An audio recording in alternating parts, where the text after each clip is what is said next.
welcome to day 10 of CRaFTi Advent. It's going to be quite a long video today. This was my first kind of experiment with doing any acrylic pouring.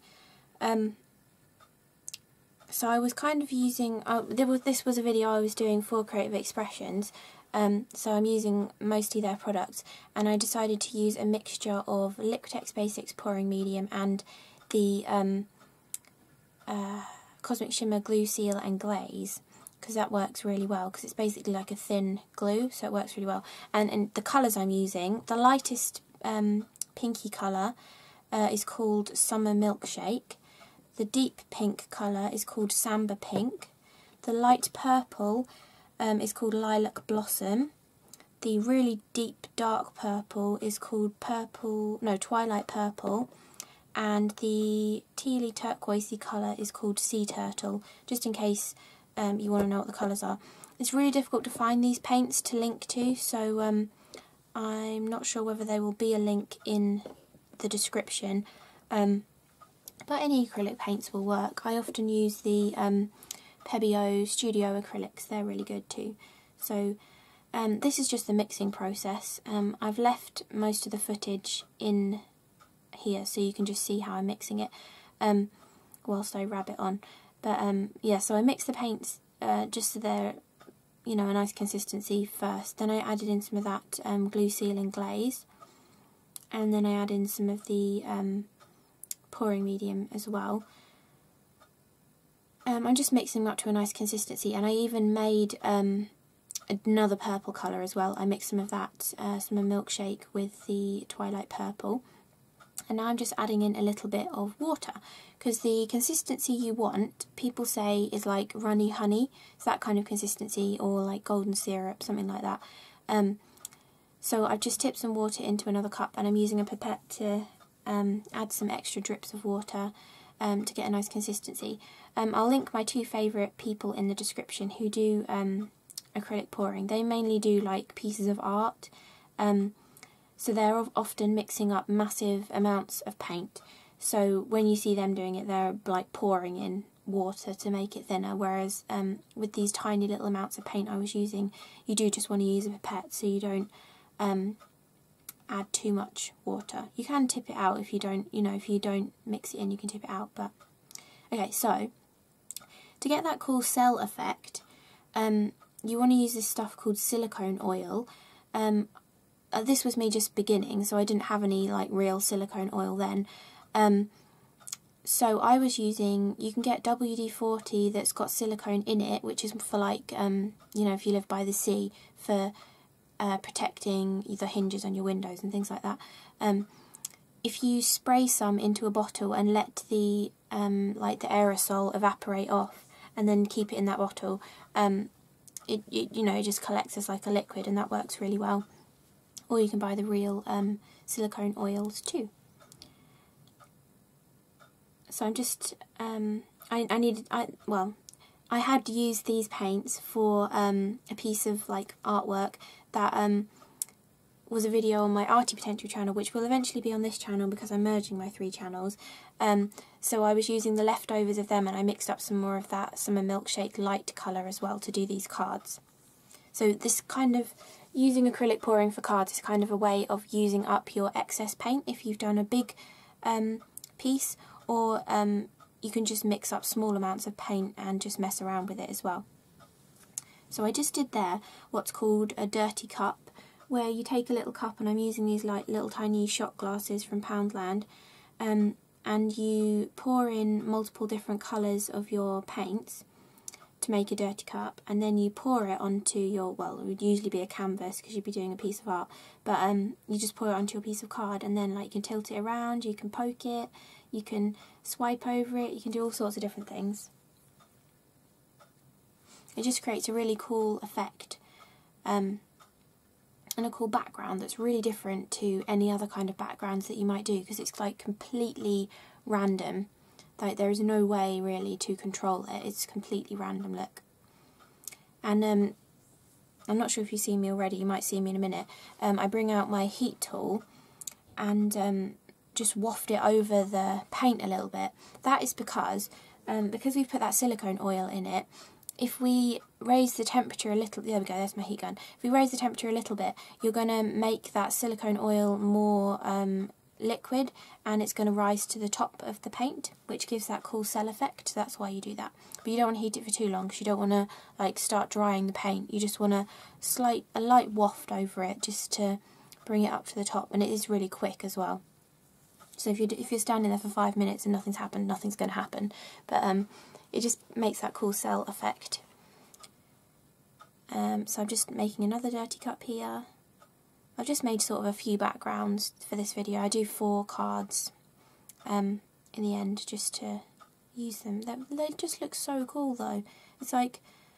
It's crazy that you can just play around with paint and get such an organic looking background. It's really, really good. So I'm just tipping out more paint, making wacky backgrounds. Inside the cup looks so pretty as well. It's a shame you can't keep that because it looks really cool. I'm just trying to use up any leftover paints I have. At this point I was just like, well, I'm just going to experiment because I've got these small amounts of paint left, you know. You could see how many cells just popped up there because I added a little bit of heat. And I'm just doing this onto my normal 300 GSM white card. And there we are, they're all dried now. So I think I did leave them maybe a week just because I was doing other stuff. But overnight is fine, they're all dry overnight. And if you have any like silicone residue on top, you can use a baby wipe to wipe over the top and then some kitchen roll to dry it off, and that works really well. So because this video was one I was doing for Creative Expressions when I was on their design team, I'm using all Creative Expressions dies. So I'm using a lot of Sue Wilson's dies, like her Cascading Butterflies, and what's that called? I think that one was called Lift Your Spirits, that had the birthday wishes and the hot air balloon and stuff in. And these are the Swirl Leaf Trio, this leafy one, and then her Noble double pierced circles as well. So all sorts of different Sue Wilson dies, which will all be linked below. And here I'm just laying out all of my dies. So I really like using dies with these backgrounds rather than having like a stamped image on them. I think the dies really enhance the background, and you're keeping it really simple, and they're sort of solid card colours to go over the top and everything. I think that is the best way to pair up these kind of backgrounds. And it just looks so lovely. And like, even though it's a really wacky, you know, like free-flowing background, I think it looks really elegant when you're just using your die cuts over the top. And there's actually another video I've done doing the same thing but using different Nouveau products to create my backgrounds, and obviously using lots of Tonic dies then to do all the bits and pieces. So I will try and remember to link that below. Yeah, so here I'm just placing all my dies onto a card, and then I'll be cutting them all out and putting them all together. So to save you listening to me rambling on, I was going to say one more thing, because this is quite a long video. I'm not sure how far through we are. How far through? Well, we're only like a third of the way through, but anyway. You know, I'm merging my 3 channels together, so you're seeing an influx of Crafty Potential know-how videos and Arty Potential videos on this channel, because they're all going to eventually be on this channel. And so whenever I do a new Crafty Potential one or Arty Potential one, or like Crafty Potential know-how one or Arty Potential one, they're all going to be on this channel. Now, I have filmed a 10 or 11 part series on acrylic pouring, which I was going to upload to my know-how channel, because obviously I did it real-time speaking, but now I've decided to merge the channels. It'll obviously end up just being on this channel. So at some point in the future there will be a really in-depth look at acrylic pouring. So if this video has like whet your appetite to try it out, that video gives you a lot of detail into other products. So instead of using pouring medium, you can use Floetrol. You could just use like Tonic's Craft Tacky Glue. You can use all sorts of weird things to pour with as well, and a couple of different brands of acrylic paints and things too. So if you're really interested in acrylic pouring, then there will be that series at some point soon. I haven't edited any of it yet, and I filmed it like 3 months ago. But anyway, it will be here at some point, so you'll have that to look forward to. So yeah, so I hope you've been enjoying this CRaFTi Advent, where I've been using old footage and adding a voiceover to them, and like some of the ones that have got annotations as well. I hope you've been enjoying it. It's not going to be a permanent thing, and this channel will now be a mixture of my usual sped up style video, which is just showing you the process behind the video, or behind the card, in video form, and then there will be the talking videos as well. But you'll easily be able to tell the difference, because all of my know-how videos, which are the talking ones, are going to have that mostly blue thumbnail, so you'll easily be able to tell which ones they are. So if you prefer the talking, you can stick to watching them. If you don't like the talking, please feel free just to ignore them. You know, if you see one pop up, just go, oh no, that's a talking video, I'm not going to watch that. So thank you so much for watching, and I'll leave you to watch the rest of this in peace, and I'll add some music to it, because it's just me taking all the die cuts out of the dies and sticking everything together, so I don't think it really needs much explanation. Oh, one thing I will say actually, some of the die cuts, I decided white wasn't going to stand out enough, so I just used a Copic to colour them a deep pink colour. So if you ever do that, and you cut everything out of white, but then you feel like, or something needs to be a pop of bright colour, just using your Copics works really well. And, here actually as well, maybe I should say this too.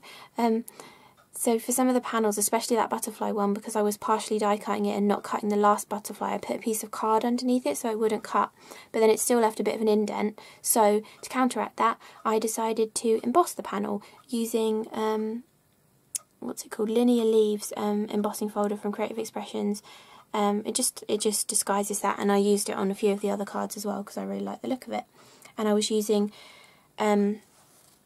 the Pearl Lustre gilding polish to pick out the leaf detail on that, and any of the places where you see silver on the cards, that was using the Silver Dream gilding polish as well. So I think that's everything I need to tell you now. There should be information in the description, so enjoy the rest of the video and I'll shut up. So, bye!